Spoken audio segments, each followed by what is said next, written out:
নারায়ণগঞ্জের ফতুল্লায় পঞ্চবটী থেকে মুক্তারপুর পর্যন্ত উড়াল সড়কের পিলার নির্মাণের পাইলিংয়ের কাজের সময় তিতাস গ্যাসের বিতরণ লাইনে ফাটলের সৃষ্টি হয়। শনিবার সন্ধ্যার পর থেকে বন্ধ রয়েছে গ্যাস সরবরাহ। বিপাকে জেলার কয়েক লাখ মানুষ। ঘটনাস্থল থেকে এ নিয়ে আরও জানাতে আমাদের সঙ্গে যুক্ত হচ্ছেন ইমরান আলী সচিব।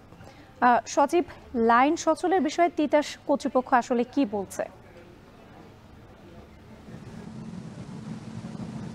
জি, যেমনটি বলছিলেন, আসলে গতকাল দুপুর থেকে কিন্তু এই যে পঞ্চবটী থেকে মুক্তারপুর পর্যন্ত যে 10 কিলোমিটার সড়ক আছে, সেই সড়কে উড়াল সড়কের যে নির্মাণ কাজ চলছে, সেই সড়কের 31 নম্বর যে পিলার, সেই পিলারটির কাজ পাইলিংয়ের সময় কিন্তু এই ফাটলটি সৃষ্টি হয়, যার দরুন কিন্তু জেলার প্রায় কয়েক লক্ষাধিক মানুষ গ্যাস সংকটে পড়েছে এবং কোনো নোটিশ ছাড়াই কিন্তু তাৎক্ষণিকভাবে গ্যাসটি বন্ধ হয়ে যায়, যার কারণে বাসাবাড়ি থেকে শুরু করে শিল্প প্রতিষ্ঠানেও কিন্তু গ্যাসের একটা সংকট দেখা দিয়েছে।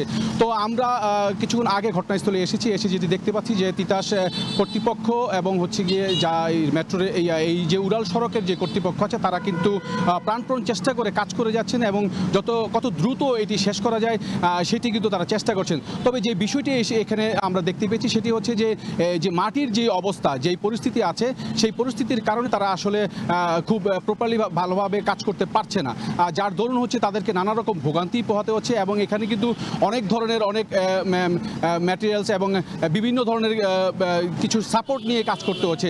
মাটির যে কন্ডিশন, সেই কন্ডিশনের কারণে কিন্তু আসলে কাজ করতে তাদেরকে বেগ পেতে হচ্ছে এবং এই সংস্কার লাইনটিকে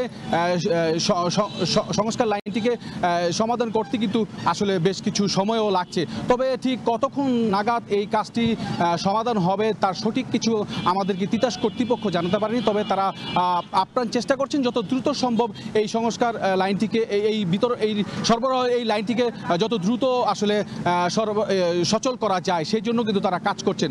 আমরা কথা বলেছি এই প্রকল্পের যে প্রকল্প পরিচালক ছিল তার সাথে, তিনিও আমাদেরকে আশ্বস্ত করেছেন যে যত দ্রুত সম্ভব এই কাজটাকে সমাধান করে লাইনটাকে সচল করে দেওয়ার জন্য তারা চেষ্টা করছেন।